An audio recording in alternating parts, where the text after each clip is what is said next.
Je ne donne pas de leçons, je fais juste la remarque. Les médias actuels ne portent leur attention sur l'Afrique que pour donner des mauvaises nouvelles. Souvent, l'Afrique, c'est le continent oublié. Il est oublié dans les négociations de l'Organisation mondiale du commerce. Il est oublié lors des grandes alliances stratégiques. Lorsque les puissants de la Terre se réunissent, très souvent, on ne parle de l'Afrique que pour couvrir ses dettes ou pour venir à son aide. J'avais pour habitude de faire un bilan. J'ai fait un bilan à 3 mois quand j'étais revenu, à 6 mois de ma présence en Afrique, à 1 an. Mais aujourd'hui, au lieu de faire un bilan, on va faire quelque chose de différent. Je sais que vous êtes dans la diaspora et que vous voulez venir en Afrique, mais que vous hésitez encore et que vous vous posez beaucoup de questions. Eh bien, ce que je vais faire dans cette vidéo, les gars, je vais vous donner 5 bonnes raisons pour que vous puissiez revenir vivre en Afrique. Parce que j'ai envie de dire, je me sens un peu seul ici. Moi, mon objectif, c'est que le maximum de personnes quittent la diaspora pour revenir vivre en Afrique. Il y a trop à faire. Et pendant qu'il y a beaucoup à faire, c'est d'autres communautés qui prennent tout l'argent et tout le miel de l'Afrique. Venez, qu'on puisse ensemble construire le continent. Et si, après ces 5 bonnes raisons, vous n'êtes toujours pas convaincu, alors là, je ne sais pas ce qu'on va faire pour vous. Préparez-vous parce que ça va être du lourd.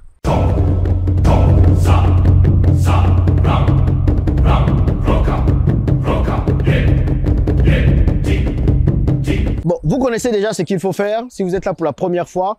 Les amis, ici je parle de retour en Afrique et d'investissement en Afrique afin que nous puissions prendre notre indépendance. Si ce sont des thématiques qui vous intéressent, 2 choses à faire. Abonnez-vous et ensuite partagez massivement cette vidéo parce que je pense que le plus nous sommes à parler de retour en Afrique, le plus nous sommes à parler d'investissement en Afrique, le plus l'Afrique pourra se développer. Donc partagez cette vidéo dans vos groupes WhatsApp, Facebook, dans tous les groupes que vous avez afin de pouvoir édifier un de vos frères, de vos amis, de vos sœurs et tout ça. Bref, 5 bonnes raisons pour que vous puissiez revenir vivre en Afrique. La première bonne raison, les amis, c'est tout simplement que l'Afrique, c'est notre terre. L'Afrique, c'est chez nous. Je pense que cette raison à elle seule devrait suffire. Quand j'entends des gens de la diaspora me dire « Mais Jean-Yves, il faut nous convaincre du fait que nous puissions rentrer en Afrique. On n'est pas assez convaincus de retourner en Afrique. » Je leur dis « Mais quel est le problème? Déjà ça, la peau noire que vous avez, ça devrait vous convaincre à revenir vivre en Afrique. Pourquoi vous avez besoin qu'on vous convainque de venir vivre chez vous, de venir vous installer chez vous? Je ne comprends pas ça. Et c'est une mentalité que je n'ai jamais comprise.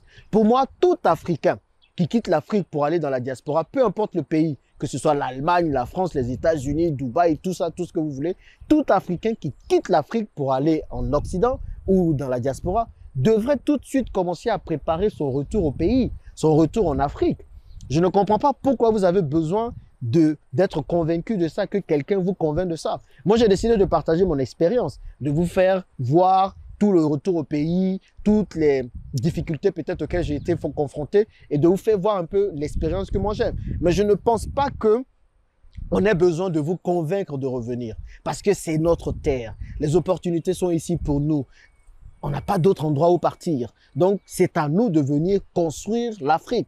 Ne comptons pas sur les étrangers pour le faire. De toutes les façons, ça fait combien d'années, de siècles on a compté sur les étrangers pour construire l'Afrique et l'Afrique est là aujourd'hui où elle est. Les autres, ils viennent, ils se sucrent, ils prennent le miel, ils prennent tout et ils s'en vont. Ils ne sont pas là pour construire l'Afrique. Et d'ailleurs, qui va construire l'Afrique à notre place?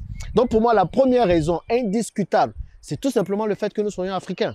Vous pensez que si les Chinois étaient partis s'asseoir en Occident et dormir là-bas, sans penser à retourner dans leur pays, la Chine allait être ce qu'elle est aujourd'hui? Pareil pour l'Inde, parce que tous ces autres pays ont compté sur leur diaspora pour développer leur pays. Leur diaspora a réellement compté pour développer leur pays. Et de cette même façon, je reste convaincu que la diaspora africaine va aussi compter dans le développement de l'Afrique. Donc, le fait d'être noir, le fait d'être africain, ce n'est pas anodin. Et ça, pour moi, c'est la première raison indiscutable pour que vous puissiez venir en Afrique massivement. La deuxième raison, c'est tout simplement vous-même de regarder les réalités.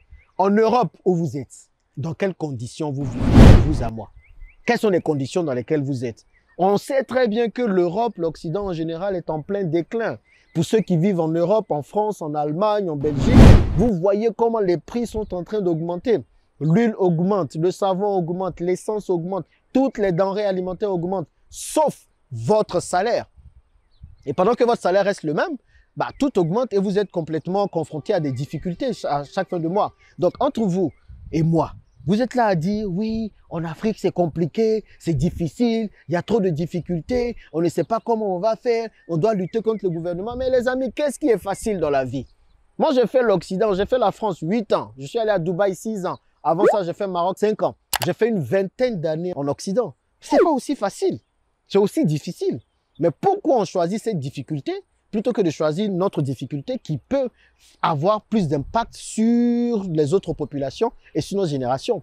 J'ai envie de dire, ce n'est pas aussi facile là-bas. C'est compliqué là-bas. Vous vous levez à 4 heures du matin pour aller travailler. Vous revenez le soir, il est 22 heures. Vous ne voyez pas le soleil. L'argent que vous gagnez même, c'est comme ça, petit. Et dans cet argent-là, les impôts vont venir piocher dedans encore. À la fin de la journée, vous vous retrouvez avec pas grand-chose. Donc moi, j'ai envie de vous dire, la vie devient de plus en plus compliquée en Europe. Et ce n'est que le début. Parce que encore et encore, la vie va se complexifier là-bas. Vous pensez que c'est pour rien que j'ai laissé Dubaï pour venir m'asseoir ici en Afrique? Mais c'est parce que je me suis dit, à un moment donné, quitte à ce que je vive une vie difficile, autant que je la vive sur la terre de mes ancêtres. Autant que je vienne ici lutter, voir des difficultés et tout faire pour les surmonter et avoir de l'impact ici en Afrique. Et je pense que c'est la même chose que vous devez vous dire. Et vous êtes dans des pays où on ne vous considère pas, où on vous minimise, où on vous insulte, où on vous fait voir, on vous fait comprendre que vous n'êtes pas chez vous. À un moment donné, on ne peut pas lutter pour que les gens nous acceptent. Moi, j'ai vu tout ça, j'ai dit, tiens, moi, je préfère aller chez moi. Au lieu d'être boy chez quelqu'un, je préfère être roi chez moi. Et c'est exactement ce qui est en train d'arriver avec tous les projets que je suis en train de mettre en place. Donc, cette deuxième raison qui doit vous faire voir le fait que l'Europe est en plein déclin, que l'Occident ne vous donne pas forcément ce que vous voulez, doit vous convaincre à revenir vivre en Afrique. Troisième raison pour revenir vivre en Afrique, les gars. Je l'ai dit en introduction, l'Afrique est une terre d'opportunités. Vous n'avez pas idée de toutes les opportunités qu'on a ici.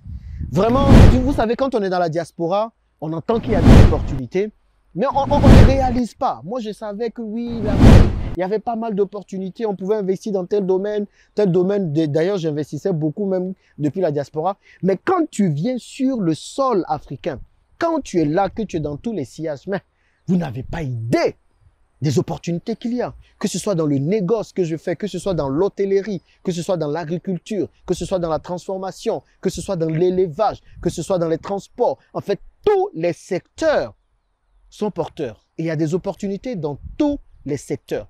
Et j'entends certaines personnes me dire, mais oui, il y a trop de concurrence. Si on vient, comment on va faire avec la concurrence? Mais les amis, vous êtes en train de réfléchir à la concurrence alors que vous n'avez même pas commencé.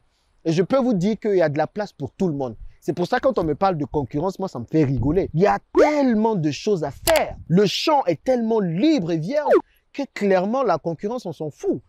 Moi, je suis dans les transports. Je fais un business de VTC avec le Club Business Elite. Il y a d'autres personnes, il y a des centaines de personnes qui font le même business. Et le business continue toujours de marcher. Et même si vous ne voulez pas venir faire la concurrence dans un pays, il y a plusieurs autres pays. L'Afrique compte au moins 54 pays. Donc, si ce n'est pas la Côte d'Ivoire, ça peut être le Cameroun. Ce n'est pas le Cameroun, ça peut être le Gabon. Ce n'est pas le Gabon, ça peut être le Kenya. La preuve, moi, j'ai commencé mes business au Gabon, alors que je ne suis pas gabonais. Je suis tout simplement africain. Moi, j'utilise l'Afrique comme chez moi. Partout où je vais en Afrique, c'est comme chez moi. La preuve, aujourd'hui, j'ai un business au Kenya. Je suis en train de lancer un autre business au Bénin. Et on va repartir encore au Gabon avec mon club business. Donc, j'ai envie de vous dire, il y a des opportunités partout. Et le souci, si vous restez encore dans la diaspora, que vous ne revenez pas saisir ces opportunités, c'est d'autres personnes qui vont les saisir. Les Libanais sont déjà implantés, en fait, comment je peux dire, ils sont fixés. Les Chinois, pareil, les Indiens sont en train de venir, les Bangladesh, tout le monde est là, sauf les Africains. Et je suis convaincu que c'est avec la diaspora qu'on va pouvoir récupérer tout ce qui nous appartient de droit. Par exemple, le négoce. Moi, j'ai mal quand je m'en vais faire du négoce et je me rends compte que les Africains sont très peu dans le négoce des matières premières africaines. Il y a un problème. Nous-mêmes, nos matières premières, nous sommes là à nous targuer, à taper notre poitrine tout le temps que oui, l'Afrique est riche, l'Afrique, son sous-sol est riche, le sous-sol de l'Afrique est riche. Maintenant, cette richesse-là, qui vend ça pour vous? C'est d'autres personnes. C'est d'autres personnes qui fixent les prix, c'est d'autres personnes qui vendent, c'est d'autres personnes qui cherchent des gens, c'est d'autres personnes qui font tout. Et pendant ce temps, l'Afrique est riche, on se targue que l'Afrique est riche. Le fait que l'Afrique soit riche en sous-sol et en matières premières ne veut rien dire, les amis. Si nous-mêmes, on ne vient pas les exploiter, si les connaissances que vous avez dans la diaspora, vous ne venez pas ici les mettre en pratique, les transmettre, cette richesse-là ne nous bénéficiera jamais. Mais plutôt, elle profitera à d'autres personnes qui ont compris que l'Afrique est une terre d'opportunités. Quatrième raison, c'est tout simplement l'impact que nous avons ici. Moi, j'ai vécu dans la diaspora. Comme je le disais, j'ai travaillé 8 ans en France. J'étais salarié. J'aurais pu être freelancer et tout, mais j'étais salarié. L'impact que j'avais se limitait le plus souvent à l'entreprise dans laquelle je travaillais. Donc, j'avais un impact dans une entreprise. Je faisais ce que je pouvais faire pour faire développer l'entreprise en question plus tôt. À Dubaï, c'était pareil. J'étais dans une entreprise. J'étais après freelancer. Tout ce que je faisais, c'était juste dans un carré. Et je vis en Afrique. Et en quelques temps seulement, en à peine 2 ans, je lance 6 business. 6 business en parallèle. Et je crée plusieurs emplois. Au Kenya, c'est 150 emplois que je crée. Ici, avec le business de VTC, quand on aura les 200 véhicules bientôt, c'est 400 emplois que nous allons créer. Et combien de familles qui vont manger derrière? Avec le business de l'hôtellerie, ce sera pareil. Avec le business du négoce, j'emploie aujourd'hui une 30aine de personnes. Donc, je viens ici et l'impact que j'ai est palpable. Je peux voir la vie des gens changer. Et le fait que je sois là à partager mon expérience, vous êtes plusieurs à être édifiés par cette expérience. Vous comprenez? Donc, je pense que tout Africain qui vient ici a plus d'impact que s'il restait de l'autre côté. Et ça, pour moi, c'est une raison valable pour que vous puissiez revenir et une raison très importante. L'Afrique a besoin de nous. Pas demain, pas après-demain, pas dans 10 ans. L'Afrique a besoin de nous aujourd'hui même. Et il faut le faire très vite, les amis. La 5e raison pour laquelle vous devez venir ici, c'est que vous allez avoir la possibilité de mieux gérer vos business. Je sais que la plupart du temps, quand on est dans la diaspora, on lance des business à distance. Eh bien, lancer des business à distance, c'est la porte ouverte à des arnaques, à des soucis, à des problèmes, à des difficultés, à plein de choses. Vous pouvez lancer le business à distance à une petite échelle. Mais si vous voulez exploser vos business, les amis, à un moment donné, vous êtes obligé de revenir vivre en Afrique. Franchement, moi, je vous dis la vérité. Je ne vais pas venir vous dire, gérer le business à distance, voilà ce que ça va faire, vous allez réussir, ne vous en faites pas. Non. Oui, vous pouvez réussir si vous mettez des systèmes en place. Je n'arrête pas de parler de systèmes. Mais si vous revenez vivre ici, vous êtes là vous-même dans votre business. Et personne, je dis bien personne, mieux que vous, ne peut prendre soin de vos business. Moi, je l'ai vu avec les VTC quand je l'avais lancé il y a 12 ans au Gabon. Eh bien, je n'étais pas là-bas. Du coup, les gens ont bouffé l'argent, ont vendu les voitures, ils ont fait tout ce qu'il fallait faire. Aujourd'hui, le même business de VTC, je le lance en Côte d'Ivoire. Je suis là pour voir. Et parce que je suis là pour voir, je vous assure, la gestion est différente. Donc, oui, c'est bien de lancer des business à distance. C'est bien d'investir en Afrique à distance. C'est un bon début. De toute façon, quand vous intégrez un club comme le mien, on prend soin de vos business. Mais à un moment donné, si vous voulez aller à un autre niveau, à une autre étape, le fait de revenir vivre en Afrique vous permettra de pouvoir voir vous-même vos business, mieux les gérer, optimiser et multiplier vos revenus et gagner beaucoup d'argent. Et de l'argent, il y en a ici. Clairement, il y en a ici. Et une autre raison qui doit vous pousser aussi à venir investir en Afrique, c'est qu'on a besoin de peu d'argent pour se lancer.